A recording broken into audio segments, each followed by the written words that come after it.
Hello student.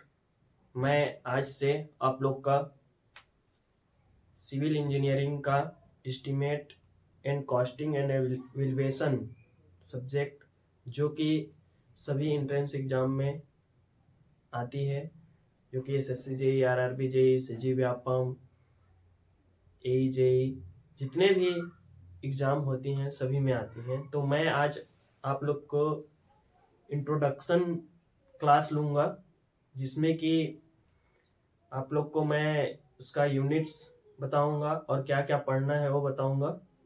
तो आइए जानते हैं। Estimate in costing and valuation हमारा सब्जेक्ट है, जो कि इस सब्जेक्ट में एग्जैक्ट वैल्यू हम नहीं निकाल सकते हैं।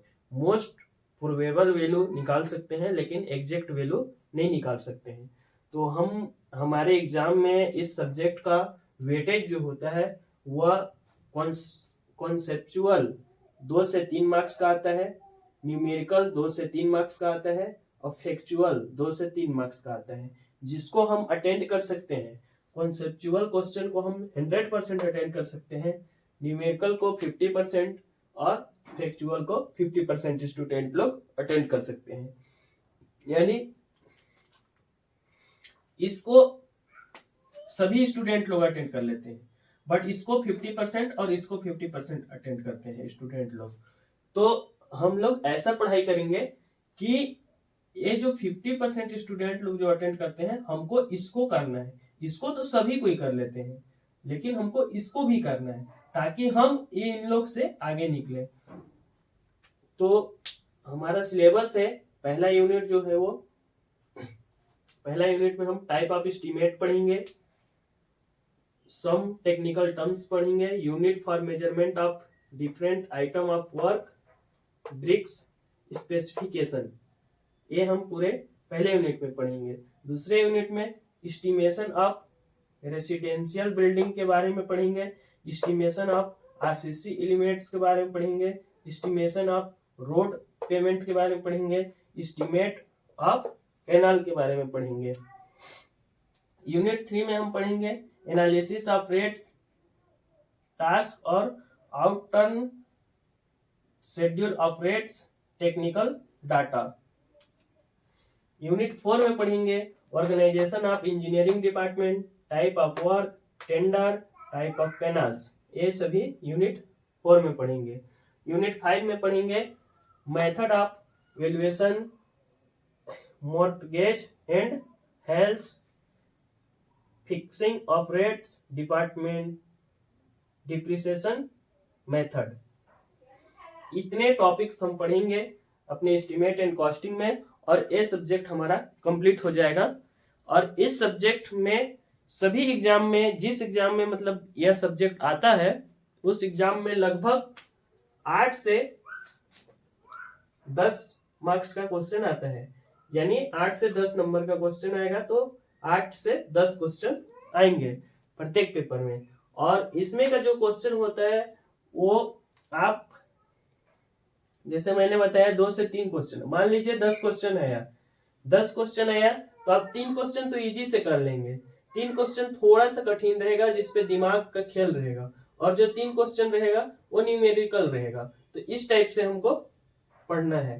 तो हम एकदम बेसिक से पढ़ेंगे और पूरे हाई लेवल। और मैं आप लोग को बोलता हूं कि अगर मेरे एस्टीमेट इन कॉस्टिंग पढ़ाए हुए से आप लोग अच्छे से पढ़ लेते हैं विधिवत नोट बनाकर, तो इससे बाहर कहीं नहीं जाएगा आपका। पूरे जितने भी मार्क्स के आएंगे उतने, क्योंकि मैं पूरे मतलब जो पेड कोर्स होते हैं, जो बड़े बड़े कोचिंग संस्थाओं के सर लोग जो पढ़ाते हैं, उनसे ज्यादा बेहतर तो नहीं पढ़ा पाऊंगा, बट इतना कोशिश करूंगा कि जो पेड कोर्स में आप लोग को कंटेंट दिया जाता है वह मैं आप लोग को फ्री में दूंगा, वो भी यूट्यूब में।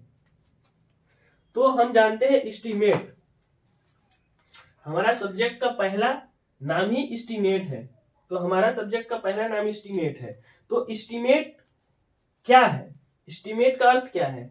तो एस्टीमेट किसी भी कार्य को करने से पहले इसकी लागत का पूर्वानुमान लगाना एस्टिमेट कहलाता है। यानी मान लीजिए हम एक बिल्डिंग बनाना चाह रहे हैं, इस टाइप से हम एक बिल्डिंग बनाना चाह रहे हैं अपना,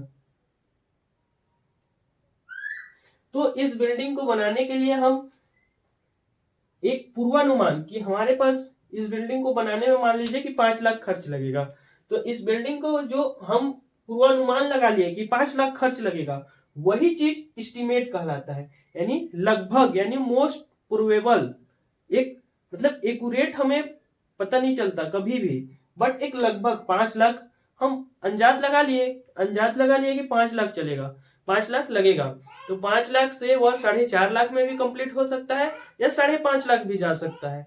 तो एक एग्जैक्ट वैल्यू हमें मिल जाता है कि 5 लाख। तो अगर हमारे पास 5 लाख का बजट है तो हम बिल्डिंग बनाना चालू करेंगे, नहीं तो हम फिर आगे की प्रोसीजर में जैसे लोन लेना, बैंक से लोन ले लेंगे, फिर उसके बाद बनाएंगे, और बहुत सारे मेथड हैं कैसे बनाना चाहिए, क्या करना चाहिए, वो सब आगे बढ़ेंगे हम लोग। तो एस्टिमेट का है किसी भी कार्य को करने से पहले इसकी लागत का पूर्वानुमान लगाना एस्टिमेट कहलाती है। अगर इंग्लिश में इसी चीज को देखें तो it is the process to preceding the required quantities and cost of different item of work most closely to the exact value most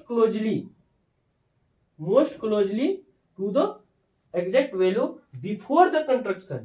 यानी किसी भी कार्य को करने से पहले मोस्ट क्लोजली मतलब नजदीक से नजदीक जो वैल्यू निकलेगा उसी को ही एस्टिमेट कहते हैं।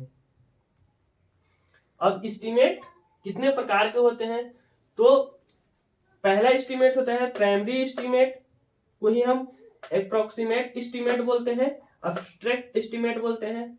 दूसरा एस्टिमेट प्लेन एरिया एस्टिमेट, तीसरा क्यूब रेट एस्टिमेट, चौथा डिटेल एस्टिमेट, पांचवा रिवाइज एस्टिमेट, छठवां सप्लीमेंट्री एस्टिमेट, सातवां annual repair and annual management estimate, छठवां सप्लीमेंट्री एस्टिमेट या रिवाइज एस्टिमेट। तो इतने सारे एस्टिमेट के टाइप्स हैं, एस्टिमेट का डेफिनेशन और हमें क्या पढ़ना है, किस टाइप से पढ़ना है, ये सब चीजें। और इस सब्जेक्ट को पढ़ने के लिए हमें यूनिट्स आने चाहिए, यानी मीटर, सेंटीमीटर, एमएम, ये सभी चीजें, और ड्राइंग पढ़ना आना चाहिए। अगर नहीं भी आता है ड्राइंग पढ़ना तो जहां पे जरूरत पड़ेगा वहां पे मैं उतना ड्राइंग पढ़ने के लिए आप लोग को बताऊंगा। तो आप लोग ये पूरे सिलेबस को अपने कॉपी पे नोट कर लें और फिर इसके आगे हम नेक्स्ट क्लास पे पढ़ेंगे। अगर आप लोग को अच्छा लगता है तो आप लोग मेरे वीडियो को शेयर करें, लाइक करें और चैनल को सब्सक्राइब करें। मैं आप लोग को नेक्स्ट क्लास में इंट्रोडक्शन पढ़ाऊंगा।